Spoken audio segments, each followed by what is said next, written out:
Assalamualaikum warahmatullahi wabarakatuh.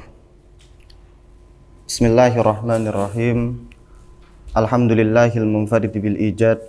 Wassalatu wassalamu ala sayyidina Muhammadin afdalil ibad wa ala alihi wa sahbihi ulil bahja wa rasyad, amma ba'du.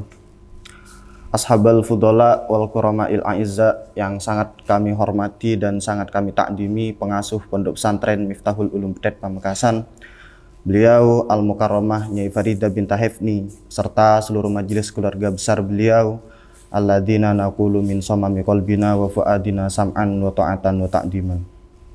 Juga yang sangat kami hormati dan sangat kami takdimi, Bapak Rektor di lingkungan Universitas Islam Madura, serta seluruh wakil-wakilnya, alladzina sami'na wa ta'na wa akramna.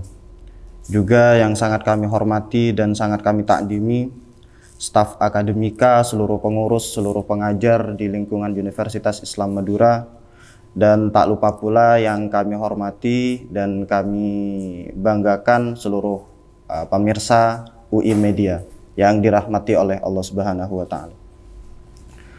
Pada kesempatan kali ini, bitalafut alhamdulillahirabbil alamin, kita curahkan kehadirat Allah Subhanahu wa Ta'ala yang telah memberikan nikmat serta kesempatan kepada kita untuk merasakan kembali bulan Ramadan seperti yang saat ini kita rasakan. Tentu sebuah kenikmatan yang sangat mewah bagi umat muslim ketika mereka sudah masuk dalam bulan Ramadan, di mana bulan Ramadan itu dikenal sebagai salah satu dari min asyhuril hurum.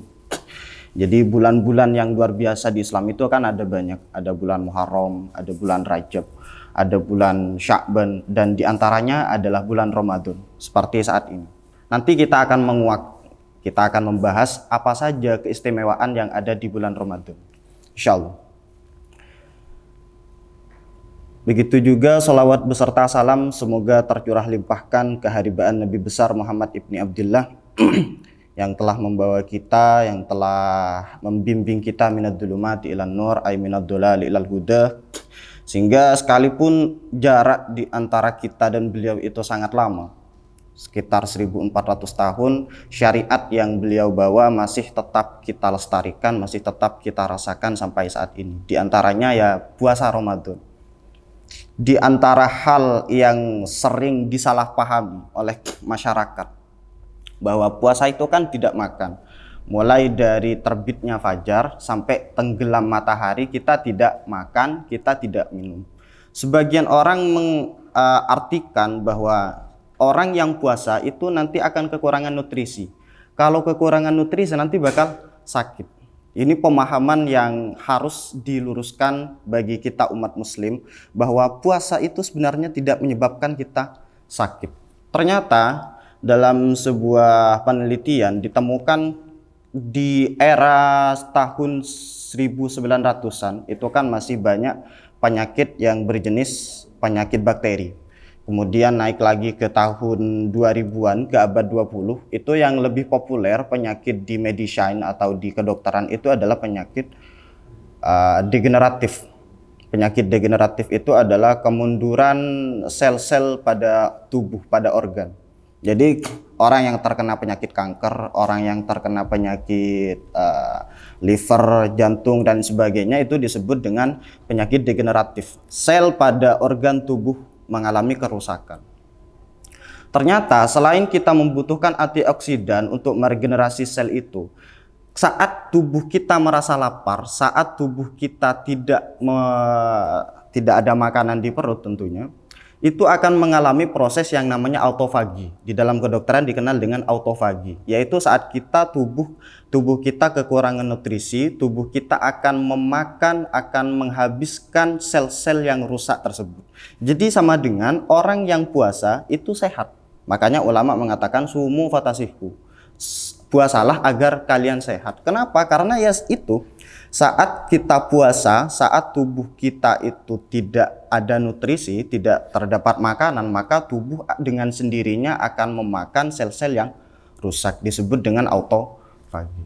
Ya maka dari itu pemahaman keislaman terutama tentang puasa seperti yang disebutkan sebelumnya, bahwa logika yang dipakai adalah logika para ulama. Jadi jangan membangun logika tersendiri. Para hadirin, tentunya pemirsa UI Media yang dirahmati oleh Allah Subhanahu wa taala. Pada kesempatan kali ini kita akan membahas beberapa hal yang disunahkan saat kita puasa atau dianjurkan saat kita puasa. Di kitab I'anah halaman 245 juz 2 atau jilid 2 itu terdapat ibarat wa yusannu li shaimi Ramadan wa ghairihi tasahhurun wa ta'khiruhu. Di antara hal-hal yang disunahkan saat kita puasa itu tentunya sahur. Sahur itu makan sebelum terbitnya fajar, tujuannya agar kita kuat puasa. Jadi dibahasakan oleh Nabi bahwa ista'inu bi ta'amis sahri ala siyamin nahar wa bi qailulatin nahar ala qiyamil lail. Sahurlah kalian agar kuat puasa dan tidurlah qailulah. Tidur qailulah itu sebelum duhur agar nanti pas malam kuat beribadah. Jadi sahur itu diantara syariat yang dibawa oleh Nabi Muhammad SAW. Kemudian diantara hal yang disunahkan saat sahur itu ternyata takhiruhu. Karena batas mula awalnya sahur itu dari separuh malam, jam 12 ke belakang itu sebenarnya sudah disunahkan sahur. Sampai terbenam matahari, sampai imsak lah dibahasakan, itu sebenarnya sudah aslus sunnah, sudah memperoleh kesunahan. Tapi yang sangat dianjurkan adalah takhiruhu atau mengakhirkan sahur tersebut ke jangan sampai imsak sih. Kalau bahasa ulama itu dulu Nabi sahur summakumna ila sholatih wa kana qadru ma bainahuma khamsina ayatan, sekitar 50 ayat antara Nabi sahur dengan sholat subuh atau azan subuh. Jadi disunahkan sahur dan mengakhirkan sahurnya. Kemudian yang kedua, wa sunnah ta'jilu fitrin. Sunnah untuk segera berbuka puasa. Jadi pas adzan itu langsung buka puasa, jangan menunda.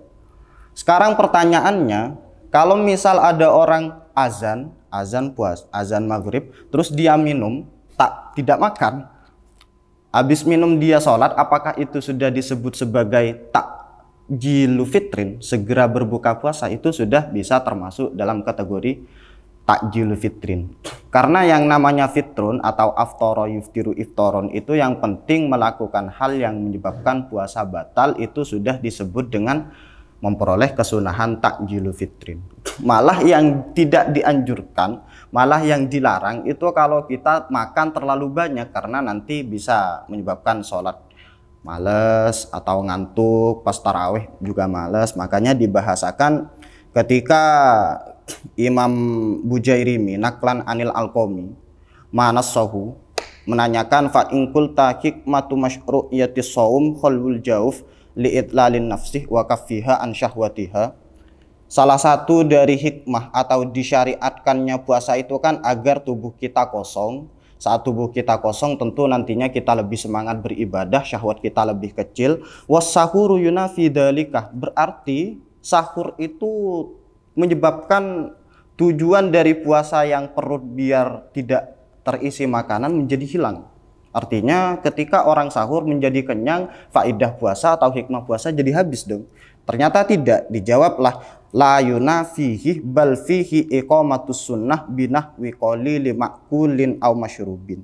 Wal munafi innama huwa ma yaf'aluhul mutaraffihun min anwa'i dzalika wa tahsinuhu wal imtila'u minhu.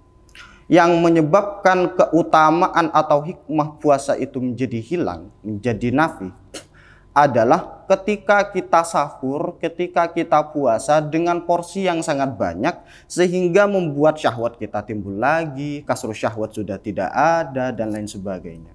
Jadi takjilu fitrin itu bisa diperoleh dengan hanya mengkonsumsi makan atau minum yang sedikit, malah dianjurkan untuk tidak terlalu banyak agar tidak imtila'u berlebihan. Kemudian selanjutnya wa kaunuhu bitamrin lil amri bihi wal akmalu ayyakuna bisalasin wa illam yajidhu fa'ala haswati ma'in walau min zamzam. Di antara hal yang disunahkan saat puasa adalah kita berbuka puasa dengan kurma. Kalau tidak ada kurma, pakai apa? Kadang kan orang bilang berbukalah dengan yang manis-manis. Sebenarnya itu salah. Persepsi yang seperti itu saya nyatakan salah atau doif lah. Karena saat kita berbuka puasa, yang disunahkan itu pertama kali menggunakan kurma. Kalau tidak ada kurma, baru air, beberapa teguk air, 3 teguk misalnya. Riwayat yang menyatakan kalau yang disunahkan itu yang manis-manis, ternyata itu diriwayatkan oleh Imam Ar-Ruyani. Bahwa di sini ada teks faqaulur Ruyani al-hulwu afdalu minal ma'id dhaifun, bahwa saat kita berbuka puasa tidak nemu kurma, habis itu kita buka yang manis-manis, takjil, kolak, intinya yang manis-manis, itu pendapat yang dhaif karena lebih utama air. Makanya walhasilu annal afdol ayyuftirah birradbi, yang paling utama buka puasa itu pakai kurma basah atau sekarang disebut dengan kurma ajwa. Tumal basar wa fi maknahu at-tamru. Kemudian kalau tidak ada kurma yang basah, pakai kurma kering, dikenal dengan kurma basar. Kalau tidak ada kurma, baru air. Yang paling utama pakai air zam-zam. Kemudian kalau tidak ada air, pakai air biasa. Nah, barulah yang terakhir ini yang disunahkan menggunakan makanan atau mengkonsumsi makanan berbuka puasa pakai makanan yang manis. Jadi ukurannya itu sudah di bawahnya air. Kalau tidak ada kurma, coba langsung minum kolak, coba langsung minum es teh, jangan. Hon-hon jangan. Tapi minum air terlebih dahulu.